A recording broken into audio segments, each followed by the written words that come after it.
The methodology of cultural rhythmics enables us to analyze development as temporality and its use on the analysis of daily practices that dynamize development. They are part of a set of theoretical and methodological precepts that defines and sets in motion a precise mode for researching and interpreting social phenomena whose philosophical and scientific backgrounds, as we saw in the previous class, can be found in Boas, Amos, Bachelard, Durand, Ivan Sprichard, Lévi-Strauss. Lefebvre's rhythm analysis demonstrates a strong mode of analysis of everyday life, to put in his words, that runs in the same direction and constitutes a complementary method to the one presented here.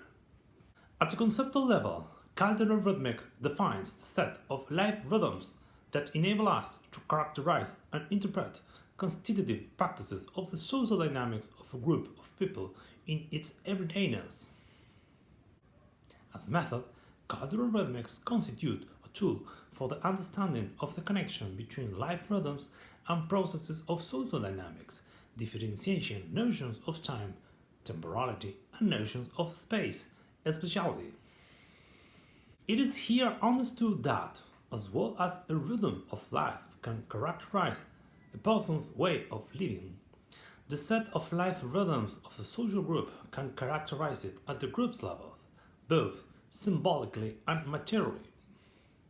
This conceptual complement of rhythms and rhythmics enable us to address the articulation between imaginaries, discourses, and practices by studying the collective life rhythm of the studied group. That is, the cultural rhythmics their members revere in their practices, and therefore able to be grasped in the participant observation. However, is this feasible way to differentiate the sets of rhythms that can be diagnosed? According to the scheme proposed for the interpretation of the various rhythms which are tuned in the anthropological observation of social life, it is possible to group them under three operational categories: rhythmics of the social organization, rhythmics of sustenance, and rhythmics of the worldview. These groupings are neither watertight compartments of an abstraction nor arbitrary cuts of a reality from which it is intended to discern a symbolic material totality. Instead, they systematize life rhythms in three dimensions of the social dynamics in order to conceptually place them and make them operational as a method of social research. This classification is not fixed, and its denominations may be permeable to variations which are, in their turn, likely to be fused. The first group, rhythmics of the social organization, comprises daily and seasonal life rhythms, as well as communicative rhythms. I am not using the term culture in order not to create confusion with the cultural rhythmics that give the name to the method. I insist that cultural rhythmics set up a methodology that requires to differentiate notion of time and notion of space within each systematization of rhythms. I must add that biorhythms are intertwined in the shaping of rhythms by generating the physiological dynamics that sets the homeostasis of every human body. In his work Time the Familiar Stranger, Julian Fraser sketches out a close correlation between biorhythms, social cycles and variations, temporalities, which, although not specifically treated, it opens up a broad field of study to explore. For example, when mentioning that time reckoning by birth migration is an ancient custom, it was still very much alive in the Europe of the 1930s, but began to disappear as industrial and commercial rhythms took over the task of timekeeping. Or when explaining that social cycles are rhythmic schedules, cyclic variations in the amplitude or nature of one or another of the variables, such as work, of the social present. Daily life rhythms at the temporality level are constituted from the organization of the daily activities and work and task schedules, and they define the attitudes, projective or futural, towards these life rhythms. At the spatial level, daily rhythms are expressed in the uses of intimate or immediate spheres of life, either home, school, work, or at the local scale of individual or group movements. Edward Hall has extensively referred to these notions of space in his studies on proxemics, where he distinguished types of spaces based on the analysis of various distance modalities: intimate, personal, social, and public. An example of daily cultural rhythmic are the rhythmics that refer to everyday organizational processes, such as the work, family, or the vial rhythmics applicable to the analysis of the empirical regularities suggested by Wright for the analysis of the vial habitus. Seasonal life rhythms at the temporality level are constituted from the apprehension of celestial phenomena, sunrises and sunsets, moon phases, solstices and equinoxes, on the interaction with their manifestations, tides, seasons, annual sun path, as well as from the calendar organization present in time counting instruments such as calendars, world time zones, historical and geological chronologies. At the spatiality level, these rhythms are apprehended in the seasonal use of territories, people, moves for work or holiday, strategic moves, as in god racing.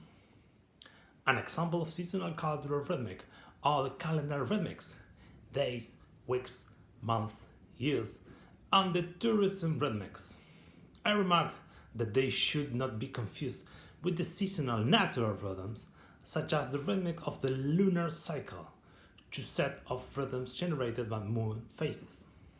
Communicative life rhythms are revealed at the temporality level in the narrative rhythms of speech and of various literary genres, in the linearity or non-linearity of the discursive content, in the rhythms of artistic expressions, in the rhythms of non-verbal communication, in the rhythms of virtual life, length of digital processes, and in globalized rhythms, TV, radio, internet, phone.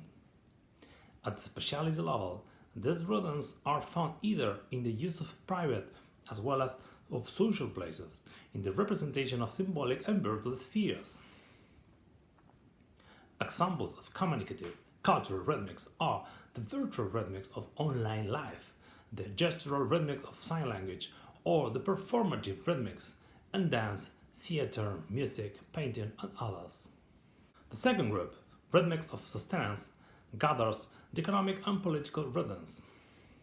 The term sustenance is used to unify the economic-political binomial into a further degree of systematizations, which entails the criterion of sustenance of life in the economic and political practices. Economic life rhythms operate at the temporality level in the rhythms of production and work, the rhythms of the tangible local market and the intangible global market, rhythms of consumption, rhythms of the banking and financial systems. At the spatiality level, these rhythms are sustained in the notions of space implied in the transformation of raw material into product, production of goods, social relations productions, and in the representation of production environments, agricultural soil, mining mountain, fishing water. Examples of economic cultural rhythmics are the production, financial, tax, salary rhythmics. Even though these can be considered as everyday rhythmics, they may respond either to daily or seasonal practices, by which they are differentiated from the both groups of rhythms. Then, political life rhythms at the temporality level are those rhythms of the representation of facts and people on behalf of institutions, rhythms of mediation, bureaucracy, the rhythm in decision making, like the right now or the urgent.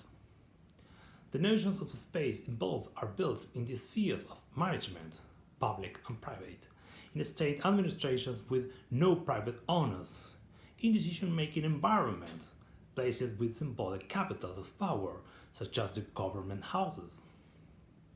Examples of political cultural rhythmics are rhythmics of government, management, rhythmics of international organizations and lobbies, rhythmics of clientelism, electoral rhythms, among others.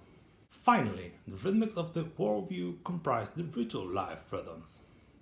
At the temporality level, we can differentiate the rhythms of religious practices, that is, the rhythms when praying, attending services, marrying, meditating, the rhythms of celebrations, dances, and every disruptive event of the stable social order, rhythms denoting philosophies of life or visions of the world. The notion of space involved in ritual rhythms are present around spheres of reflection and worship, places considered sacred, like temples, churches.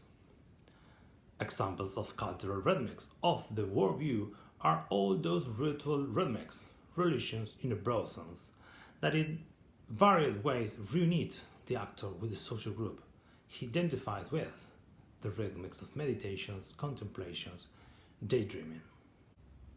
This rhythmical schematization of the social dynamic doesn't necessarily imply as such in the fieldwork for all the rhythms mentioned for explaining the dynamics of the study group.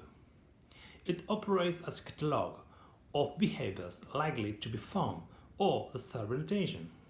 Certainly, there are others not mentioned here that may generate a novel setting of rhythms, thus creating permutations, overlaps, broadenings, or resignification of rhythms and rhythmics, respectively.